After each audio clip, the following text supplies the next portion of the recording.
This week on Reverberate, we're asking a question that sounds simple but gets uncomfortable fast. If two are better than one, then why do so many of us still choose to live in isolation? Ecclesiastes reminds us that real community gives purpose, protection, restoration, and strength, but it also costs something. It requires us to risk being hurt and to move toward each other with honesty, humility, and love. So, what does true community actually look like in the church? And how can we pursue it without forcing it, faking it, or overwhelming people who have been hurt? Let's get into it.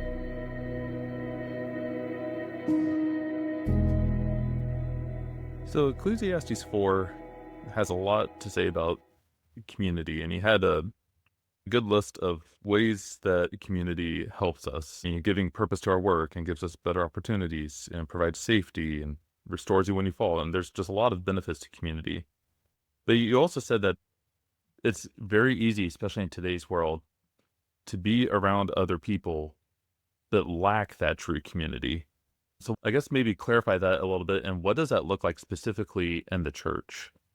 Well, you definitely can be in the same place, but not really be connected to others. I think probably everyone has that experience at some point in their lives where you're in a crowded room, but you don't feel like there's any real life-giving relationships that are going on there. So I think that definitely can happen.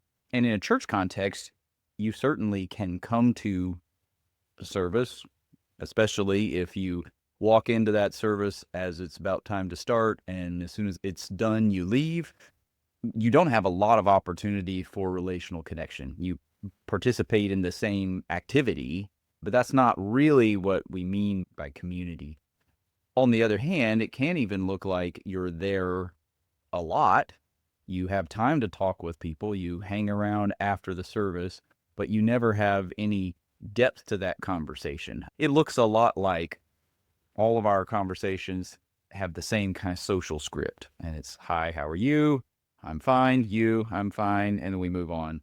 Or it's whatever the last current cultural event is, maybe the big storm last night, and you talk about the wind and the rain and all that, which can be a fine way to have small talk. There's nothing wrong with those conversations in themselves. There's something wrong with thinking that kind of conversation equals biblical, real community.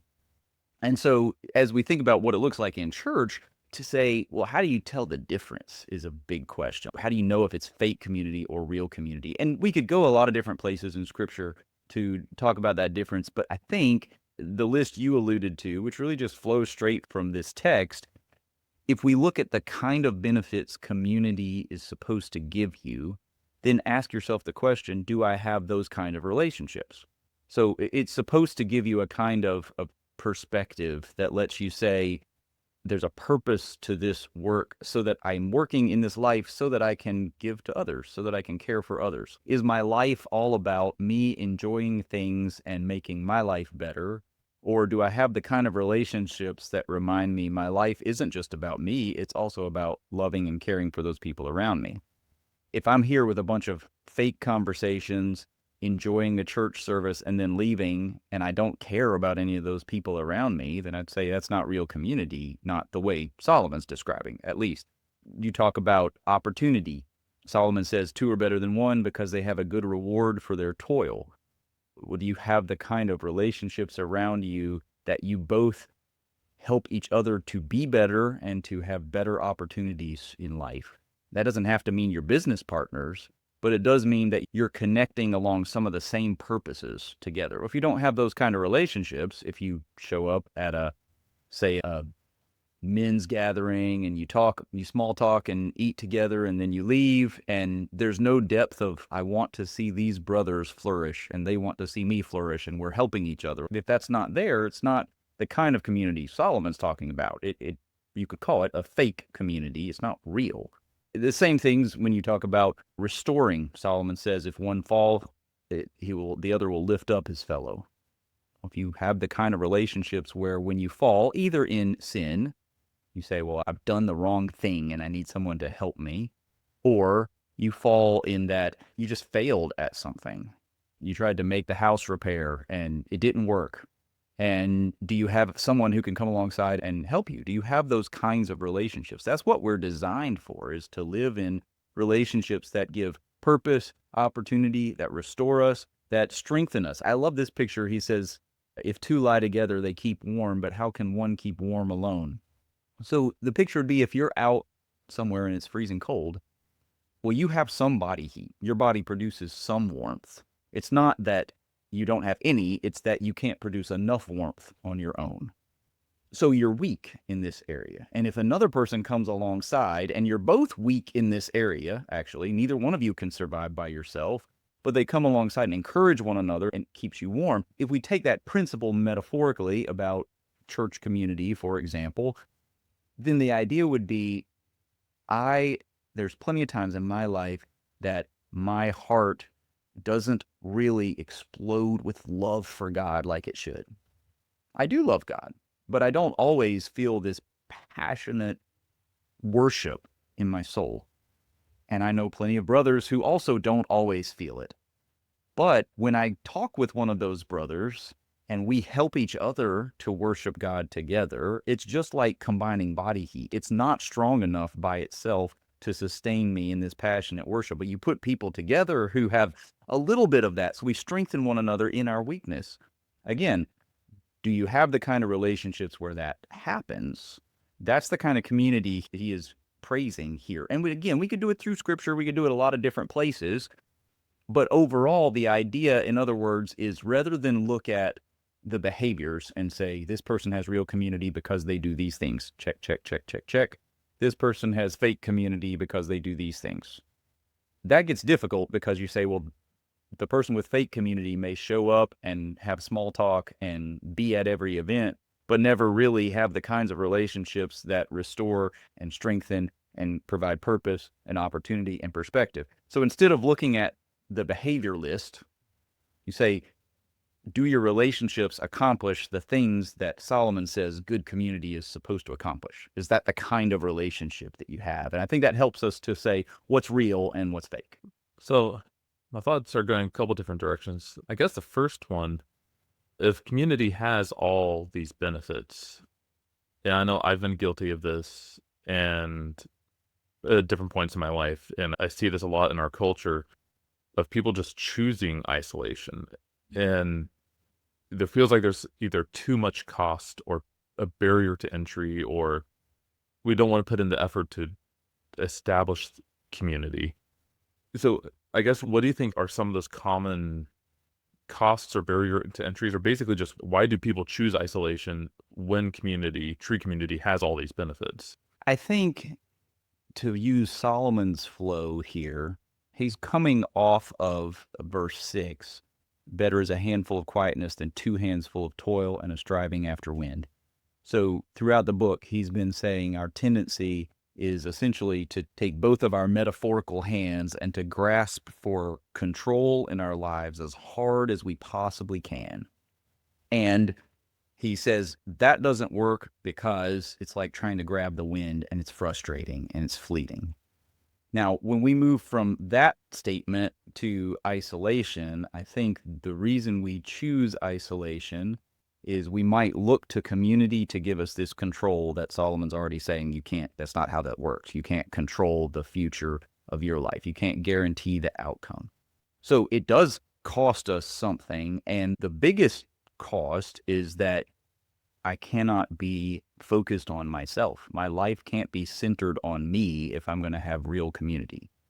That's the biggest cost. And we don't often actually do the accounting on that in our head and say, well, here's the cost. But that's the biggest cost. And so if I am trying my best to control my life, both hands trying to grab onto whatever it is to give my soul safety, then it may feel like including other people in that just brings more unpredictability. I think that's often the reason that we don't do it. We say, well, if I include other people, because we've been hurt, we tried it, and it didn't work. People rejected us. Instead of somebody lifting us up when we fell, they pushed us further down, which is true. That is a possibility. Solomon's not saying here, every relationship you could possibly enter into will always lift you up when you fall. He's not saying that. What he's saying is if two people are working together, if there's a right, good community, that's what should happen. He's not saying there won't be times that somebody acts in an unjust way. He said that at the beginning of the chapter, or acts with oppression, or acts with selfishness, or any of those things. So certainly, sin happens, you can be hurt. So people will pursue relationships and then they choose not to because they say it's not perfect. Again, it doesn't guarantee the outcome I want. And Solomon's point here is to say, yes, the risk is there, but the reward is great. And so I think we often choose isolation over community when we get too big an idea of the risks that say, well, if I put myself out there, this person doesn't return the community that I want them to, then my soul is going to be wrecked. So step one, no, my soul is actually safe in Jesus, even if that person treats me wrongly. Will it hurt? Will it be difficult? Yes, of course. If that person gossips about me, if they slander me, yes, that will be difficult, especially if I thought they were my friend. If I think that I'm close friends with them and they're like, no, I don't really like you. Well, of course, that's going to hurt. It's bad. Absolutely. But Solomon's point, two are better than one because they have a good reward for their toil. The reward end of this is greater. So we choose isolation when we say the risk is so great, or when we diminish in our minds the reward and we say there's no actual benefit. But it's really fascinating in a modern context, even with the conversation around artificial intelligence, because many people are going, I really want real human community with people I can actually touch and talk to and look in the eye and share experiences in nature with. And these kinds of things, like, we instinctively have a value for those things. I think artificial intelligence may, for some people at least, push us to see the reward of those real relationships as even better. And in doing so, make us more willing to step into that risk. So you didn't ask it quite this way. You said, what's the cost to entry? But to say, well, what do we do about it? First is through the gospel, recognizing my soul is safe. My soul is safe enough that if this person does gossip about me, that doesn't crash my world. And then to say, now, how do I move into the kinds of community that we talked about before? How do I strengthen somebody when they're weak? How do I restore them when they fall, when they're struggling? How do I help them remember the purpose for their life? How do I help them have better opportunity and help them flourish? As we move into those kind of communities, then we see more of the reward, which makes the risk worth it. I know just from my own personal walk, there's a period where through church hurt and some things that happened, my wife and I we were content to be just by ourselves. And there was a period where we really didn't want to be plugged into a church. And part of it was fear of being hurt. Part of it was, frankly, pride, thinking, well, we just got each other and God and we don't need anything else. And it took us several years to pull all of that. But I bring that up just to say that, at least in my experience, there's a whole weird mixture of emotions of hurt and loneliness, but then also pride. And so if there's someone who feels isolated and they want to be part of community, you have to approach that person with gentleness, and you have to approach that person with some amount of understanding. So I bring all that up to say, what are some ways that the church can pursue isolated people without overwhelming them or pushing them away, or just doing that in a spirit of gentleness and grace, and the hope that they are drawn in? I love the phrase spirit of gentleness because that is and this isn't necessarily popular in our modern therapy world, but Galatians 6 says, when a brother is overtaken in a fault, you who are spiritual, restore him in a spirit of gentleness. And while there's a place for solitude, there's a place for getting away from others and having opportunity for that. Absolutely. We're not saying that. But when we talk about isolation, like a pattern of relational avoidance, let's say, that is a fault. It's not a okay option. Now, does everybody have to be as engaged as everyone else? No. No, of course, some people, they may feel like, hey, I'm relationally connected with 5 people, and that's really all that I can be deeply connected with. Sure. Other people may feel like I'm deeply connected with 40 people, and that's really what I should be. Sure, we could have all of those conversations, but the idea that I might get hurt So I won't pursue this kind of life-giving community. I'm going to withdraw and isolate. That is a fault, which means that the church is responsible to say, you who live by the Spirit of God, say, how do I restore this person? And part of that, I think, part of it's on the front end, how we teach about what humans even are. Like, we are not consumers primarily. We're made to be givers. So if, even if you said, my soul is actually fine as far as, to use Solomon's categories, my purpose, restoration, strengthening, protection, opportunities. Even if you said, me by myself sitting in my house, I am perfectly fine in every one of those areas. I'm going to say that's not true, but let's just humor it. You're still supposed to give that for others. And so the more you isolate, now again, we could say, how much do you have to? Does it have to? Can you have a church community of 10 people and be fulfilling what the church is supposed to do in community? Yes, absolutely. Can you do it in a church of 300? Well, not for everybody, but you can do it for some of them. Right? But when you look at this sense of isolation and restoration, I think we have to first turn ourselves from, my primary role as a human is to receive things and consume them, or to protect myself, and instead say, when it comes to community, we as believers, we've been given safety of our soul through the gospel and commissioned to go out, not just to go out in missions, though we think that way, but to go out of ourselves into the relationships around us in order to give this kind of community, ultimately. I think that teaching that on the front end is one thing, because it's much harder once you're really wounded and you're isolated. If you've been taught all along, you go to church, you consume something that's, you either don't like, take or leave it, and evaluate the service and how everything flows, and then you just go home. If you've been taught that's what church is, you're going to have a hard time getting that person to really lean back into community, probably. So I think also, it's not primarily something the church as a whole or as an organization is going to do. It's something individuals do. For people within the church to recognize, to find someone who says, they seem isolated. Well, how can I help them? How can I connect with them? I want to talk to them. I want to hear what's going on. I want to hear their story. That might overwhelm some people, even in itself. But I think that's the right step. That's the spirit of gentleness. You shouldn't be this isolated. Now I'm going to gently come alongside, and if it's, let's go have a cup of coffee. Great. Let's go sit at a park, a state park somewhere, and sit by the river. Let's go fish and talk while we fish. There's any number of ways you could try to pursue some kind of connection with that person. I think that's probably how it happens most often, is the good teaching on the one hand, and then an individual connecting with them, seeking to draw them out and bring them back into good community. So you mentioned the church as an organization versus all of us as individuals. And I think one of the good things about a church as an organization is it can create opportunities to facilitate actual true community growth. And you bring up the example often of trellis and vine. The church as an organization can create the trellis that then the vine grows.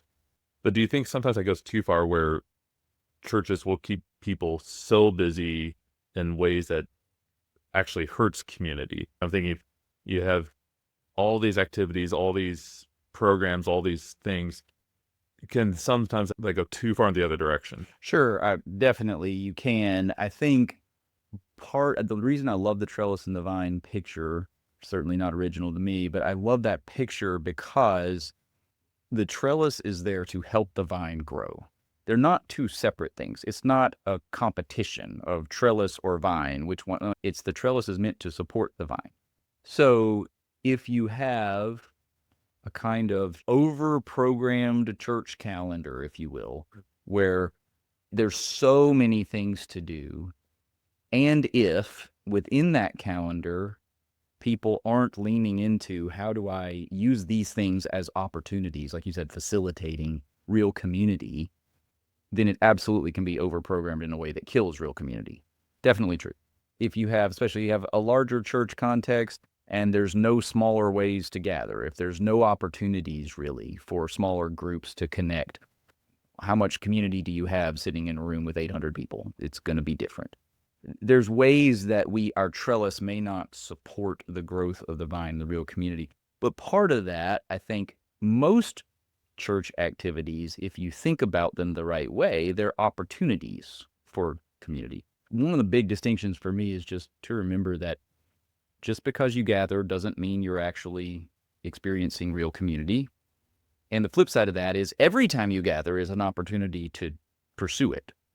Sometimes there's greater opportunity than others, sure, depending on the kind of activity you're doing.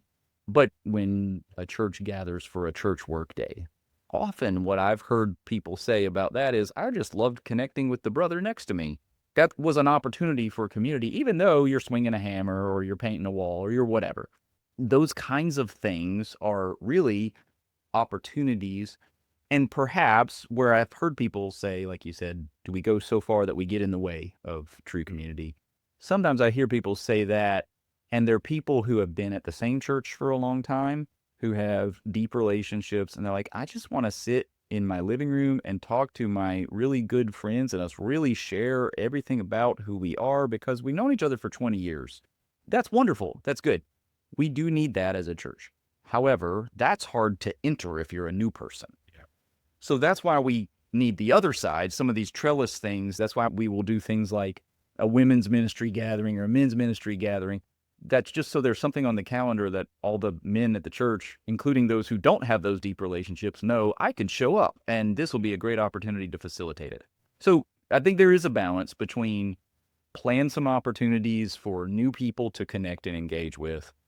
Don't overschedule the calendar so that there's no opportunity for deep, long friendships to continue and grow. Just an example of that, earlier this week, we had a men's gathering, and honestly, probably my favorite part of the evening was at the end, there was dinner involved, and a bunch of us just stayed back doing the dishes and sweeping and cleaning, and we were chatting, and it was fun. It wasn't super deep conversation, but it was just a moment of connection, all of us working together, and there's chatting and laughing, and it was good.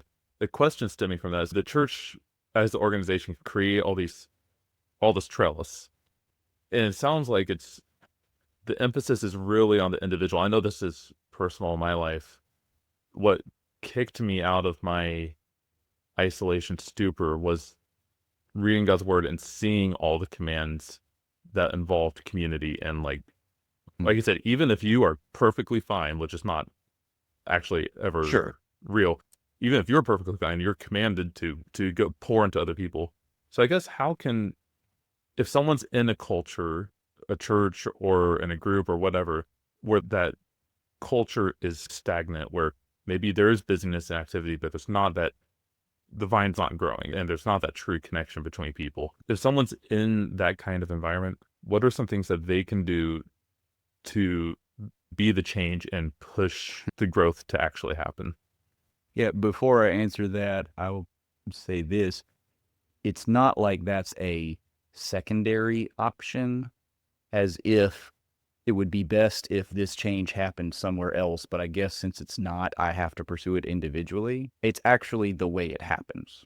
There is no programmatic way. Yeah. There just isn't. What programs do is give opportunities. Individuals create community. Sometimes I'll hear people talk about wanting community as if it's this abstract idea out there. I'm going to show up, walk into this room, and then I have all these wonderful benefits of community. That's not how it works in our experience if we stop and think about it. If you think about the best friendships, not we really like the same sports team kind of friendships, so it might start there, but the deep, good, long friendships you have, you go into them and they don't start deep and good. You make them, and you make them by leaning into them repeatedly over and over again. And then over time, the more you realize, oh, I can trust them. They're leaning into this too. They're leaning into the same relationship. I want to have more conversations. The more and more it builds, right? So when you go to say, how does an individual do this? Like I said, first, that's actually the whole goal. That's not something that an organization can do for you. You go lean into it. And to use Solomon's specific examples, again, I would say there's two pieces. One, you have to have opportunity. You have to be with someone. In order to build a relationship, to have community, you got to be with them. So that can mean I'm going to show up at a men's gathering. I'm going to hang around and help wash dishes. Well, if you didn't hang around and help wash dishes, you did not have that opportunity. That's okay. Some people had other things, and not everyone has to take every opportunity like that. But when you stay, when you show up, you have an opportunity for it. So you have to have that opportunity. You can create other opportunities on your own. That can be talk to somebody, hey, let's get together and watch a game. Sure. That may not be the thing that drives you the deepest, but it's a start. Let's go have coffee.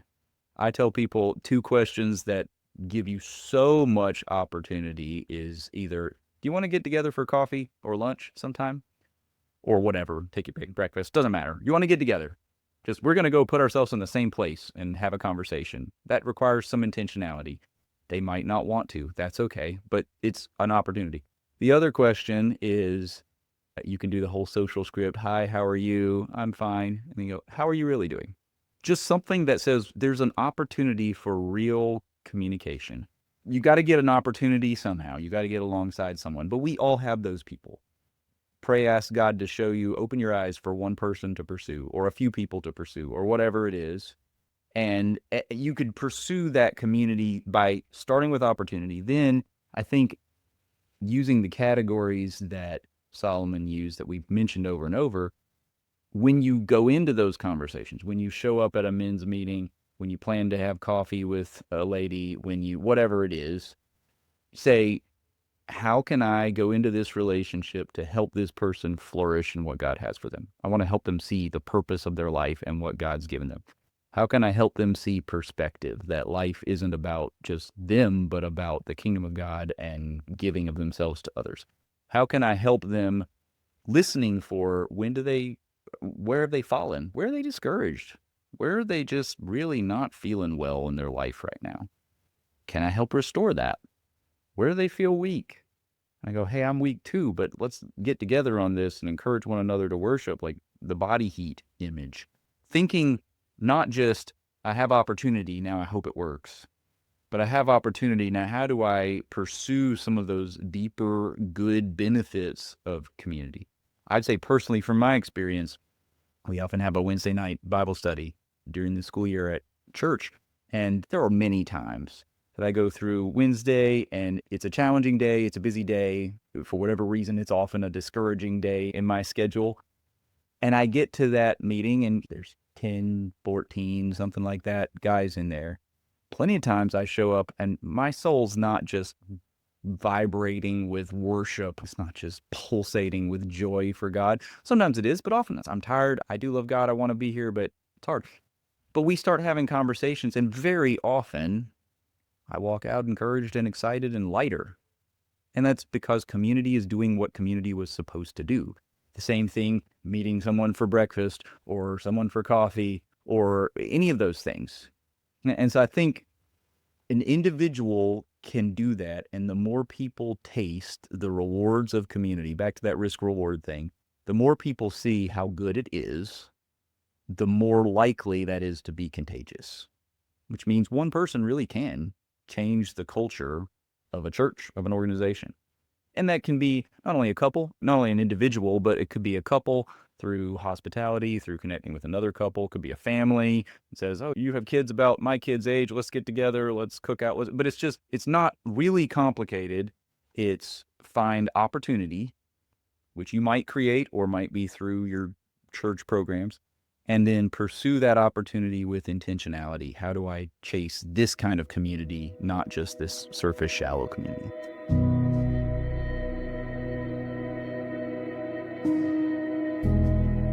Real community doesn't happen just because people are in the same room.